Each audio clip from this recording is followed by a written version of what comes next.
Hi friends, welcome to Viji family vlog. చాలా రోజుల తర్వాత మరొక వీడియోతో మేము ముందుకు వచ్చానండి.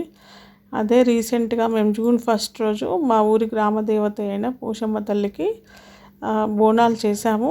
దాని రిలేటెడ్ ఒక చిన్న వీడియో చేశాను. చూసి ఎలా ఉందో చెప్పండి.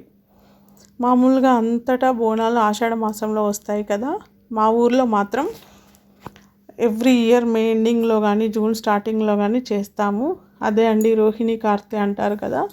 సో అది వెళ్ళేలోపు మేము పోషమ్మ తల్లికి బోనాలు సమర్పిస్తాము. ఎందుకంటే మన వ్యవసాయ పనులు స్టార్ట్ చేసే ముందు, అలాగే పిల్లలకి స్కూల్స్ కాలేజ్ స్టార్ట్ అయ్యే ముందు ఇలా బోనాలు చేసి అమ్మవారి ఆశీర్వాదం తీసుకొని పనులు స్టార్ట్ చేసుకుంటారు. ప్రతి ఇంటి నుంచి ఒక బోనం కంపల్సరీ వస్తుంది. సో అది పసుపన్నంతో అయినా పరమన్నంతో అయినా వండినది. ఎవరైతే యాటని అంటే గొర్రె పిల్లని కోస్తారో వాళ్ళ ఇంట్లోంచి మాత్రం 2 బోనాలు వస్తాయి. ఒకటి పసుపన్నంతో, ఒకటి పరమన్నంతో చేస్తారు. సో బోనం కొందరైతే వేరే గిన్నెలో వండి బోనం చేసే గిన్నెలో కొంచెం వేసుకొని వస్తారు. మేము మాత్రం ప్రతి సంవత్సరం ఇలా ఏదైతే బోనం చేయాలనుకుంటున్నామో అదే గిన్నెలోనే వంట చేసుకొని తీసుకెళ్తాము. సో ఇక్కడ వండడం అయిన తర్వాత అమ్మవారిని డెకరేట్ చేద్దామని చిన్నగా ట్రై చేశాను, కానీ అంత బాగా ఏం రాలేదు. కుండలో చేస్తే చాలా బాగుండేదేమో. అమ్మవారికి కుండలో చేయడం ఇష్టమంట, కానీ మా ఊర్లో మాత్రం ఎప్పటి నుంచో ఇలా చెంబులలో సర్వలలో చేస్తున్నారు. లాస్ట్ ఇయర్ నుంచి ట్రై చేస్తున్నాము కుండలో చేయడానికి. ఊరందరూ కలిసి అట్లీస్ట్ నెక్స్ట్ ఇయర్ కన్నా చేస్తామో లేదో చూడాలి. చేయాలి నెక్స్ట్ ఇయర్ కంపల్సరీ ఎలాగైనా. సో ఇలా చిన్నగా అమ్మవారి రూపాన్ని ట్రై చేశాను. సో ఇలా బోనాలు రెడీ చేయడం అయిన తర్వాత మనం ఊరికి ఒక టైం పెట్టుకుంటాం కదా, ఊర్లో ఏ టైం వరకు బోనాలు స్టార్ట్ చేయాలి అని. సో ఆ టైంకి చప్పుడోళ్ళు వస్తారు. సో వచ్చిన తర్వాత ఇక్కడ మేము గొర్రెపిల్లని కోస్తున్నాం కాబట్టి ఆ గొర్రెపిల్లను జడతపడుతున్నారు చప్పుళ్ళతో. సో ఎక్కువేం సతాయించలేదు, తొందరగానే జడితిచ్చింది. జడత పట్టడం అంటే మీకు ఐడియా ఉంటుంది కదా. సో దాని చివరి టైంలో దానికి కొంచెం కళ్ళు, బెల్లం నీళ్ళు అన్నట్టు అన్నీ పోసి వాటర్ పోసి దాన్ని చేస్తూ ఉంటారు కదా. సో ఈ రకంగా ఆ గొర్రెపిల్ల జన్మ ధన్యమైనట్టు అమ్మవారికి సమర్పిస్తున్నాం కాబట్టి.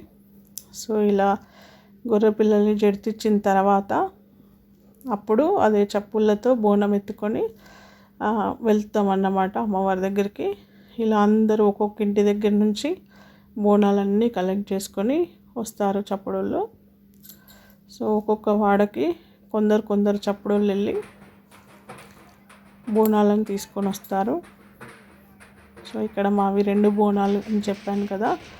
సో మా ఆడపడుచు ఒకటి ఎత్తుకుంది, నేను ఒకటి ఎత్తుకున్నాను. సో ఇంకా రెడీ అయ్యి వెళ్తున్నాము. సో ఇంకా అన్ని బోనాలు కలెక్ట్ అయిన తర్వాత ఇక్కడ నుంచి అందరం కలిసి అమ్మవారి దగ్గరికి వెళ్తూ ఉంటాము. జనరల్గా అయితే అమ్మవారు కొన్ని ఊరి మధ్యలో ఉంటుంది, కొన్ని ఊర్లో అటు చివరకు ఇటు చివరకు ఉంటుంది. బట్ మా ఊర్లో మాత్రం ఊరి బయట ఉంది, చెరువు కట్ట దగ్గర. సో మేము బతుకమ్మ అప్పుడైనా చెరువు దగ్గరికి వెళ్ళాల్సిందే, పోషమ్మ బోనాలకైనా చెరువు దగ్గరికి వెళ్ళాల్సిందే. సో ఇక్కడ మీరు ఒకటి అబ్జర్వ్ చేస్తే కొందరు ఒక డ్రెస్ కోడ్లో కనిపిస్తున్నారు, చూసారా? సో అదే మా ఊరి వాళ్ళండి. సో మేమందరం మా ఊరంతా ఒక యూనిటీ అని సింబాలిక్గా ఇలా డ్రెస్ కోడ్ పెట్టుకున్నాము. సో మిగతా వాళ్ళంతా దాదాపుగా చుట్టాలే ఉన్నారు. సో అక్కడ చింత చెట్టు కిందనే మా పోషమ్మ తల్లి ఉంటుంది.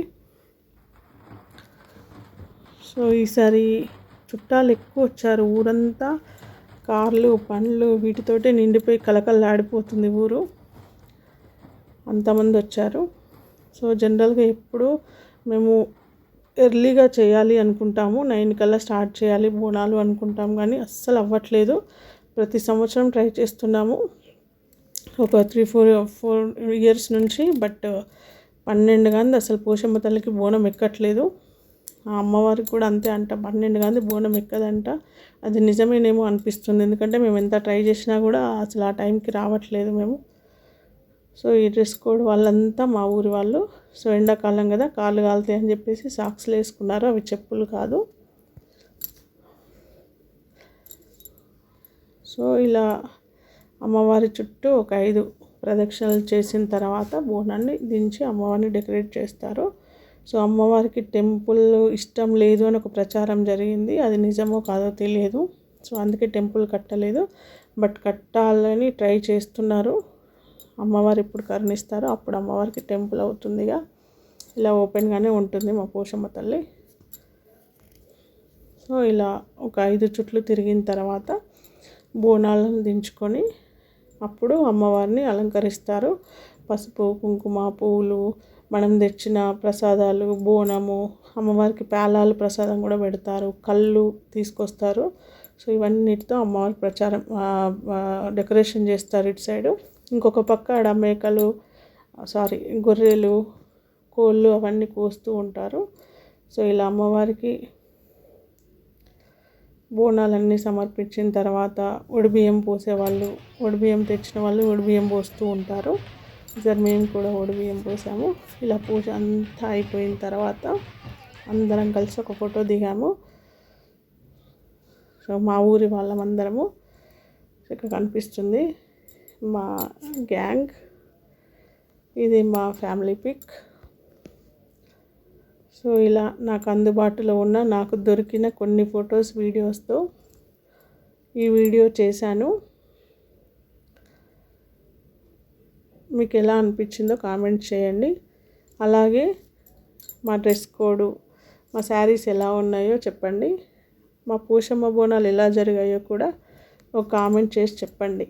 ఇక్కడ మా చిన్న విలేజ్ చాలా అద్భుతంగా జరిగాయి, చాలా బాగా జరిగాయి ఈ సంవత్సరం. అందరూ ఫుల్ హ్యాపీ. సో మీకు కూడా నచ్చిందని అనుకుంటున్నాను. నచ్చితే లైక్ చేయండి, షేర్ చేయండి. మరిన్ని వీడియోస్ కోసం సబ్స్క్రైబ్ చేసుకోండి.